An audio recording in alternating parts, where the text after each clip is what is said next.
that is tracking armed separatists abroad. It's called Mantung.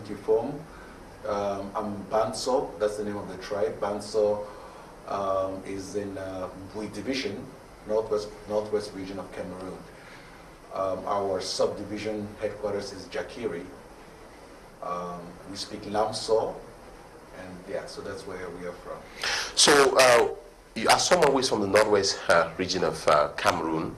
Do you understand the plight of the English-speaking people of Cameroon who have been trying to you know, in a process of termination for some years now? Do you understand their plight? I understand the political intricacies as much as I can, being first and foremost a lawyer and legal expert and not necessarily a politician. And I understand what you know, the Anglophones or the persons in the English regions want and desire. So yes, it's something that has a patriotic Cameroonian, as a concerned Cameroonian, I keep in touch with the news that happens here, politically, socially, and economically, so I try to understand it. So what is the difference between law practice in the United States and law practice here in Cameroon? There's a vast difference. The U.S. legal system, it's partially based on common law and so many other people. The killings that were happening, the maiming of teachers, the stopping of people earning a living. When I looked at these things and being a legal expert in both the United States and Cameroon, I said, something must be done. And I was also contacted by groups, by families, by associations, asking what could be done. And I told them what could be done and effectively took up representation of these groups. Do you understand their plight? Do you understand the process before they were able to arrive at this particular point in time, where there is, or what you're saying is happening? You know, maybe they didn't just get up to start what is happening. Do you also understand maybe the role of the government in this? Do you see any hand of the government too in this? I understand, and I've listened to, I should say, and I've read issues about the Anglophone problem and issues about marginalization and issues about... Do you think and do you really believe that the Cameroon government listens to have been able to have what they want through peaceful manifestations? I believe so.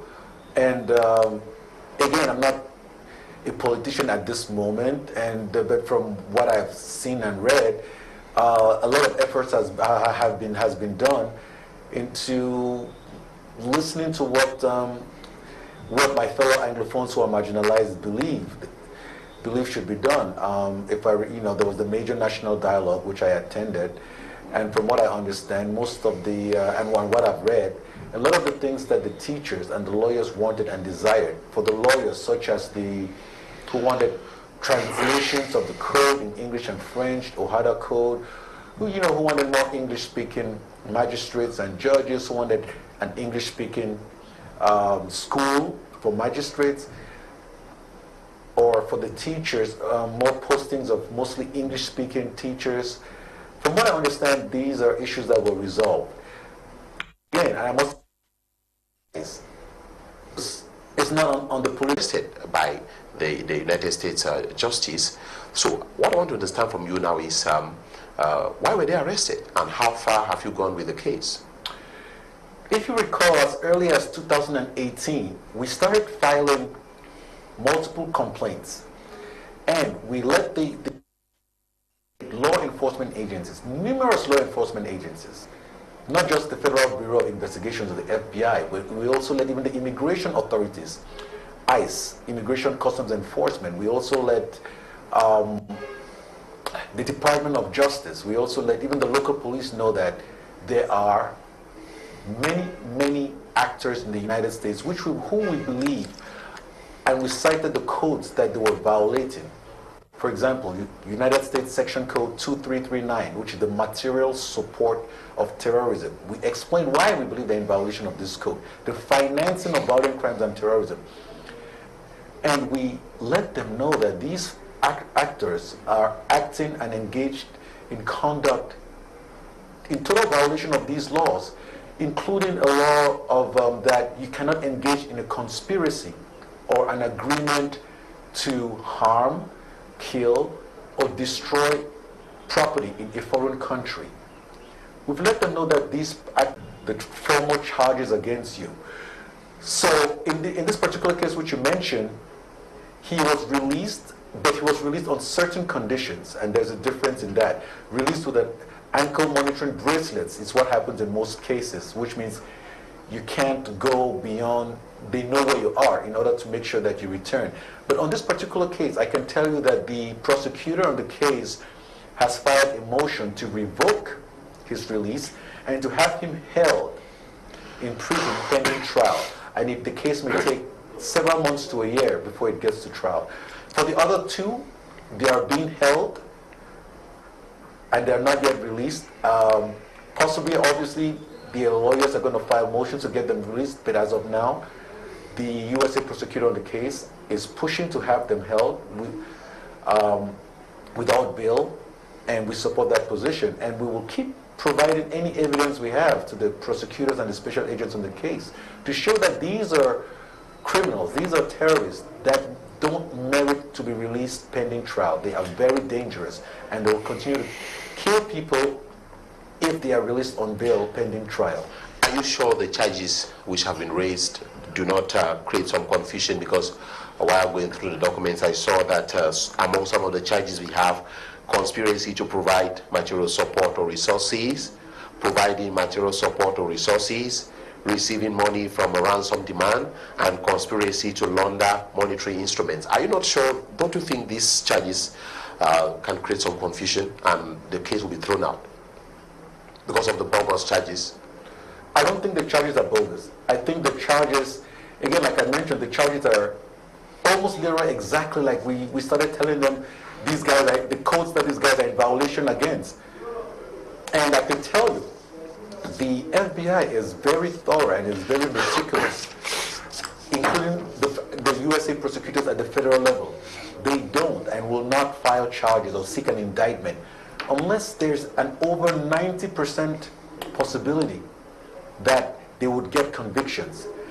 The standard of proof is very high to get a conviction. You have to prove that these defendants are in violation of these penal statutes beyond a reasonable doubt. That's a very high level. So if they're indicted, arrested, and charged, that means the prosecutors believe, the special agents believe, and they agree with our initial assessment and evidence provided, including their own independent verifications of the evidence, that they are indeed in violation of these laws. So I believe they'll get convicted, just like others were convicted on other charges. And you filed a case some time back against Mangang, and of course it was in the news all over here in Cameroon, but we're shocked that after some time we heard that the case was thrown out of court. That's inaccurate. The case against Mangang and probably 11 other co-conspirators of hers is not thrown out of court. I can tell you this, they are all convicted felons. They are convicted. It's just a question now of when are they going to be sentenced? How many years would they face in prison? So you mean to tell me Mangan is not free? Is she jailed? She is in what you could call house arrest, which means she has an ankle monitoring bracelet to monitor her movements so that she doesn't escape or flee. And she was ordered to surrender her passport, but she claimed through her lawyers that she lost her passport. So there are steps in place that have been taken to ensure that she cannot flee.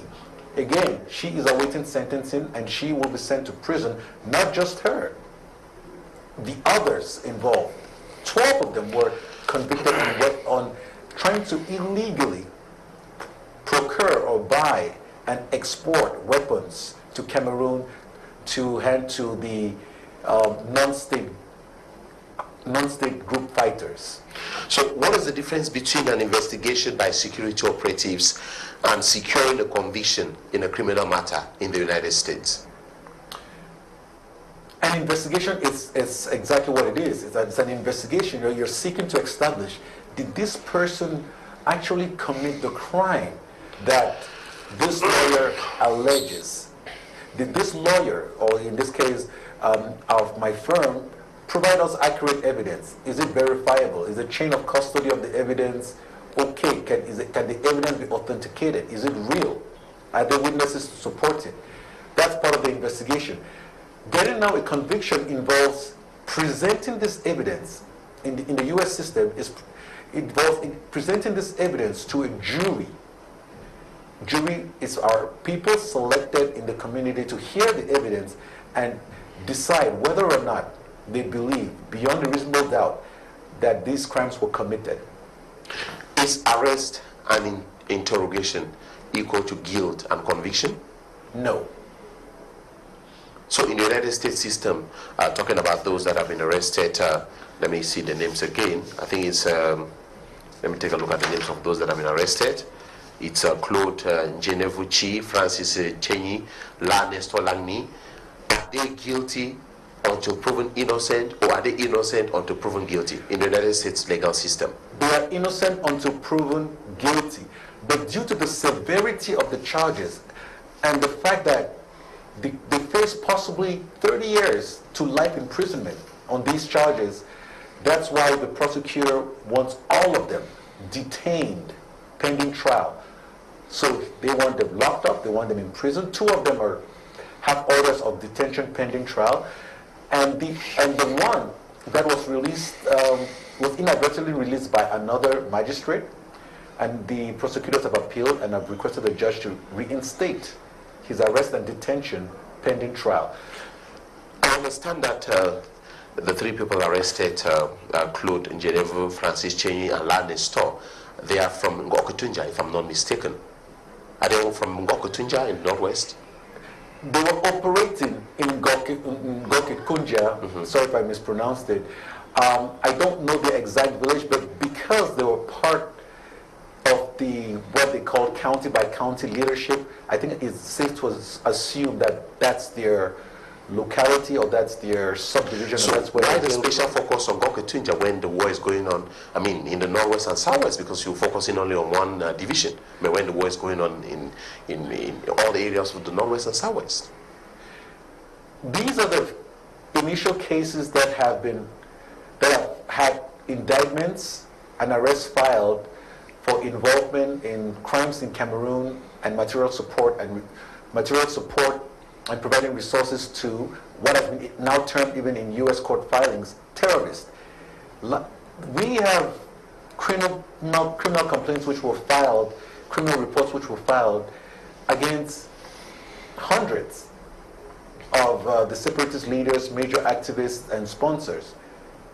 In time, those in other localities, whether it's my hometown or on multiple occasions, it's something I could follow closely and engage with his entourage and family members to get specific details of what happened. Are you sure that he's a huge victim? He has suffered a lot at the hands of the separatist terrorist. Cardinal Toomey, His Eminence, rest in peace. I believe the kidnapping, and this is just a personal opinion, probably shaved a few years off his life. The trauma, the hurt, the physical anguish, mental, in flown camps on a bike without access to his care, to medical care. I believe these are things that rushed his death. And for that, again, these persons have to be held legally accountable. In 2019, Sisi Ayuk Tabe and co were arrested. Many thought that this was going to end the war. How far are you sure that the arrest of those separatist leaders in the United States, or members of the Amber Group in the United States, how far are you sure that this will lead to the end of the war? What's the tangible proof of your success? Who has been jailed so far because you filed a case against him or her in the United States? Like I say, some people that ask that question, we're not doing this, or I'm not doing this to prove success, to prove to anyone or if what I'm doing is working or not. It's not a situation to boast about, but I think the work we do, the work I lead, I do, I mean, the results speak for themselves. Since 2018, we have blocked dozens and dozens of financial accounts, frozen accounts of the separatist terrorists. If you compare the money they were raising before us in millions of dollars and what they can raise now, you will see that it's a fraction. We've blocked hundreds of their social media accounts when their activism on their social media accounts crosses the line of free speech and goes into criminality and incitement. And they know because they've seen the effects of it. Again, we are not here to try to prove anything. We don't, but we let the work we do and the results we have speak for themselves. Do you have proof that those arrested, the individuals I mentioned at the start of the program, do you have proof that these individuals funded and directed as separatist fighters operating in Gokutunja in the northwest region of Cameroon? Yes, we do have proof. And again, like I said, if this proof wasn't verified, authenticated, in the very stringent high standards of the U.S. laws of evidence, these charges would not have been brought. So, if you are talking about the amount raised in what the separatist fighters call war draft from Gokutunja, how effective were the amounts raised in sponsoring the war against separatists? But also, too, considering that the charges are not, the case is not being filed by the United States government, but by a Cameroonian. We should understand that when the cases are filed in the United States because of the violation of United States laws, and the focus is on the violation of the U.S. laws. But in order to prosecute, in order to get the convictions, it's clear they need to come to Cameroon to understand what is happening. They need to come and verify things that are happening locally. So that's the focus in the United States courts. So, based on what you are saying, has been happening in the Southwest too? Of course. The Southwest may be having a lot more peace and stability compared to the Northwest, but at a point in time, it was also quite a hot zone. A few messages of support, whether it's a phone call or an SMS, from the private sector, business sector, social sector, or who knows, civil servants. What we do know is that we're doing our part as private parties, and like you, like any other private citizens, we read about what the government is doing on it via its own official governmental channels. Again, let us be clear. We're a private law firm acting privately, and we think it's very efficient and more effective because we don't have any delays, for example, that the Cameroon government may have. You don't have to deal with the embassy or the United States Department of State. We file these complaints directly against the separatist terrorists in the United States, where they reside. We contact their police stations. We contact the FBI agents with jurisdiction over where they live. We contact other government agencies. We contact, say, the Financial Crimes Network directly when they seek to do fundraisers, because we know this money is going to be used to harm more of our innocent Anglophone Cameroonians. The other day, I was reading that newspaper headline, that of the Guardian Post, where they said 70 FBI agents raid the home of Eric Tato, who is, of course, involved in the fight in the northwest and southwest of Cameroon. But we never heard about that number of FBI agents raiding the home of Donald Trump, or even raiding drug cartels in the United States. Is this information true? Do you have any information about the fact that close to 70 FBI agents raided the home of Eric Tato? I don't know the number or details, so I can't say yes or no. At the time of the alleged raid, obviously I was in Cameroon, but what I can say is that he is a terrorist, and he is one which we will not relent till he gets imprisoned in U.S. court and faces the maximum penalty possible. I think he's one of those that is deserving of the death penalty which is applicable in U.S. cases, and we've been fighting hard for it. We've been working up his case as much as we can. So is home search or arrest or an indictment, is it synonymous to a conviction? No. It's not. A conviction is now when you've been found guilty